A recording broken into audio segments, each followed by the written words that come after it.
जय श्री राम मित्रों, आज की हमारी कहानी है भिखारी की दुआ। यदि आप चैनल पे नए हैं तो चैनल को सब्सक्राइब अवश्य करें। एक भिखारी था, वह रोज़ भीख मांगता और जो भी भीख में पैसे या खाने को मिलता तो वह अपनी झोपड़ी पर ले जाता और वह अपनी पत्नी के साथ खाता था। भिखारी की पत्नी बीमार होने की वजह से झोपड़ी में ही रहती थी।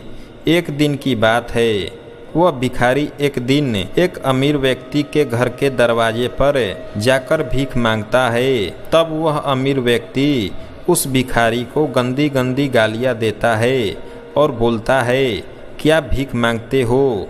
कोई काम क्यों नहीं करते हो? क्या तुम जीवन भर के लिए भीख मांगते रहोगे? और कभी कभी वह अमीर व्यक्ति उस गरीब को धक्का भी दे देता, मगर वह गरीब भिखारी बस इतना ही कहता कि भगवान तुम्हारे पापों को क्षमा करे और वहाँ से चला जाता। दूसरे दिन भी वो भिखारी उस अमीर व्यक्ति के घर के दरवाजे पर जाकर फिर से भीख मांगता है। तब वह अमीर व्यक्ति किसी कारण से गुस्से में था। उसने भिखारी को एक पत्थर मार दिया।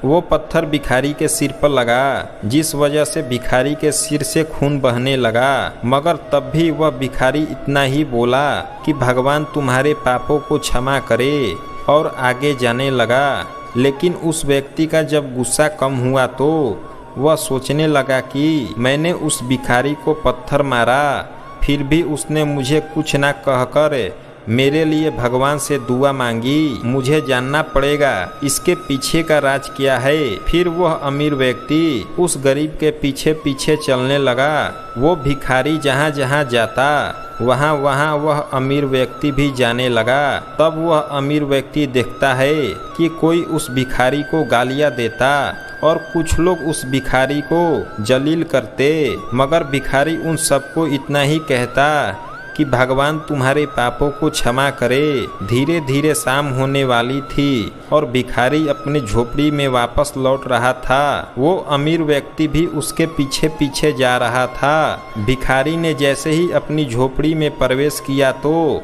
उसके बीमार पत्नी उठ खड़ी हुई, भीख का कटोरा देखने लगी तो उस कटोरे में केवल एक ही रोटी थी। तब भिखारी की पत्नी बोली कि बस इतना ही और कुछ नहीं है, और आपके सिर पर यह चोट कैसे लगी? तब वह भिखारी बोला कि आज के लिए तो इतना ही है। सबने मुझे जलील किया, गालियाँ दी और पत्थर मारे, जिसकी वजह से यह चोट है। यह सब अपने ही पापों के कर्म है।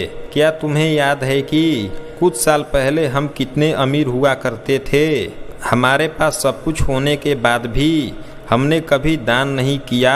क्या तुम्हें याद है एक बार तो मैंने वो अंधा भिखारी जिसका मजाक हम उड़ाते थे और रोटी की जगह कागज के टुकड़े रख देते थे और कभी कभी हम उसको मारते भी थे।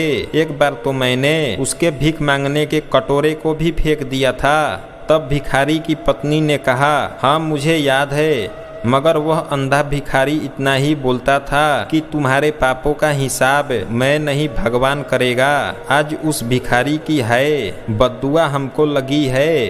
तब वो भिखारी बोला, मैं कभी भी किसी को बद्दुआ नहीं देता, चाहे लोग मुझे कितना भी जलील क्यों ना करे या मेरा अपमान करे, मैं सबको दुआ ही देता रहूँगा, क्योंकि मैं यह नहीं चाहता कि कोई और भी मेरे जैसे बुरे दिन देखे। मेरे साथ गलत करने वाले को मैं हमेशा दुआ ही देता रहूँगा, क्योंकि उनको मालूम ही नहीं होता कि वह पाप कर रहे हैं। जैसे हमने भुगती है यह कोई और ना भुगते, इसलिए मैं हमेशा दुआ मांगता हूँ। यह बातें वह अमीर व्यक्ति सुन रहा था। उसे अब सारी बात समझ में आ गई। दूसरी ओर उस भिखारी और उसकी पत्नी को जो भी भीख मिली थी वो खाकर सो गए।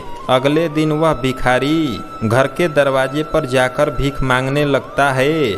तब उस अमीर व्यक्ति उस भिखारी को बहुत सारी रोटी दी और मुस्कुराते हुए कहा कि माफ़ करना बाबा, मुझसे बहुत बड़ी गलती हो गई। तब भिखारी ने कहा कि भगवान तुम्हारा भला करे और वह अपने रास्ते पर चला गया।